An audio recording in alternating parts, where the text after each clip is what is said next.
They called it the Grant problem.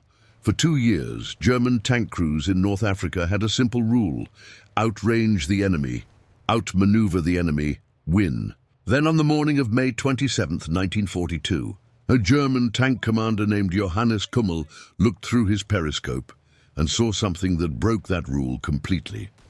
A British tank his 50mm gun could not kill. No matter how many times he hit it, 200 German tanks were about to find out the hard way that Rommel had gambled. His entire campaign on a battle he didn't know he was about to lose control of. This is the story of the day the Desert Fox almost lost North Africa in a single morning, and the last second decision that saved him. May 1942, the Suez Ghazala Line, a string of British defensive positions stretching from the Mediterranean coast deep into the Libyan desert. The only thing standing between Rommel's Panzer Army Africa and the vital port of Tobruk. Rommel's plan: swing his armor wide around the southern end of the line, hook north behind the British, and shatter their army before it could react. At dawn, 10,000 vehicles and 200 tanks of the 15th Panzer Division rolled forward into the open desert. It should have been a clean breakthrough.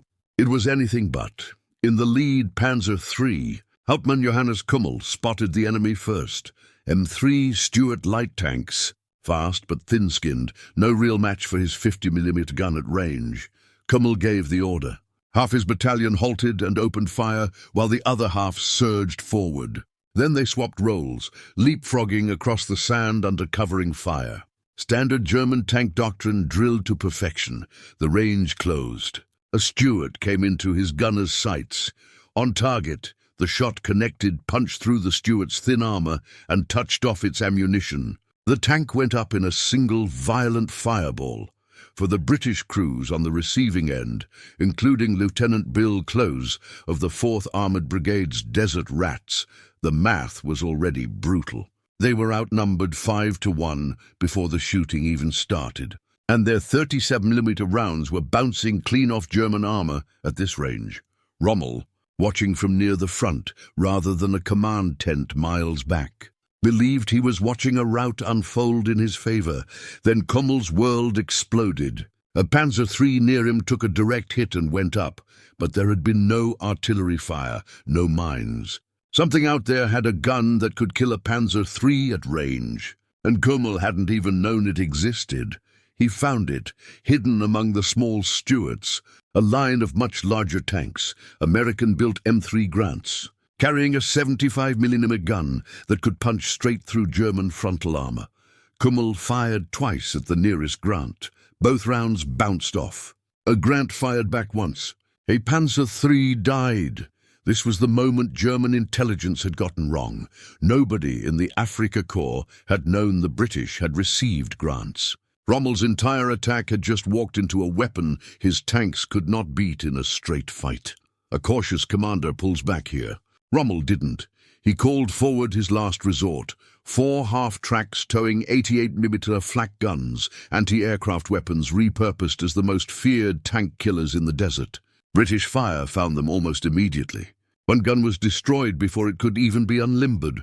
Rommel didn't stay in the half-track. He ran forward himself under fire and helped haul the outrigger of a surviving 88 into position.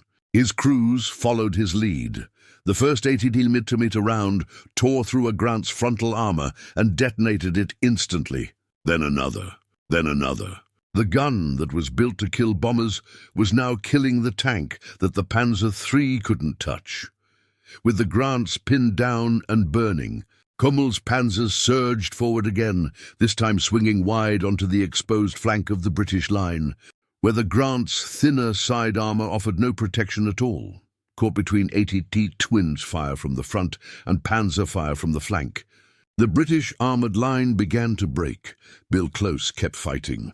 His Stuart finally found the range to kill a Panzer III outright, proof the little tank could bite if it got close enough.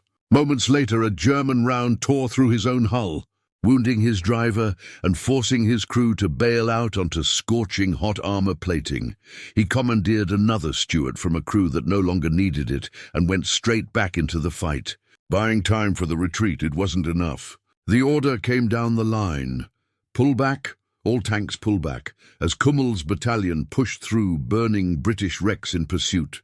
British field artillery, finally in range after being out of position all morning, opened up on the advancing Panzers. It was enough to stop the German pursuit cold and save what remained of the retreating British force, but the line had broken.